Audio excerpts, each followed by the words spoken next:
কি পাতা? কি পাতা? কুসু পাতা। এদি কি করবা আজকে? বড়া খাবো। বড়া। আসসালামু আলাইকুম এভরিওয়ান, আপনারা যে পাতাটা বা লতাটা দেখতে পাচ্ছেন এটার নাম হচ্ছে তেলাকুচা পাতা। এটা কিন্তু আমাদের প্রাকৃতিক ভেষজ একটা উদ্ভিদ বলতে পারেন। এটা কিন্তু আমাদের দৈনন্দিন জীবনে অনেক উপকারী একটা উদ্ভিদ। বিশেষ করে ডায়াবেটিক্স রোগীদের জন্য এটা খুবই উপকারী। ডায়াবেটিক্স নিয়ন্ত্রণে এটা খুবই ভালো কাজ করে। এছাড়াও হজম শক্তি বৃদ্ধিতে, তারপর ওজন নিয়ন্ত্রণে এটা খুবই ভালো কাজ করে। তো এই পাতাগুলি দিয়ে আজকে আমি একটা দারুণ মজার জিনিস বানাবো। সেটা হচ্ছে এই পাতা দিয়ে ডাল দিয়ে একটা বড়া বানাবো। তো প্রথমে আমি পাতাগুলি সুন্দরভাবে ধুয়ে কেটে কুচি করে নিয়েছি। তারপর আমি এর মধ্যে পেঁয়াজ আর মরিচ কুচি করে দিলাম। তারপর দিয়ে দেবো ডাল আগে থেকে বেটে রাখা।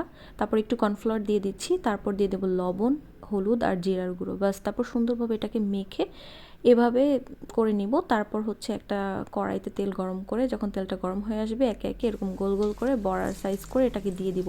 বাস, তারপর এটা উল্টে পাল্টে সুন্দরভাবে ভেজে নেব। তারপর এই তো হয়ে গেল একদম অনেক হেলদি, শরীরের জন্য খুবই উপকারী একটা বড়া বা যে কোনো একটা সন্ধ্যার নাস্তা বলতে পারেন। এই পাতা দিয়ে কিন্তু আরও অনেক রেসিপি করা যায়, নেক্সট ভিডিওতে সেটাও দেখিয়ে দেবো। সে পর্যন্ত সবাই ভালো থাকবেন। আল্লাহ হাফেজ।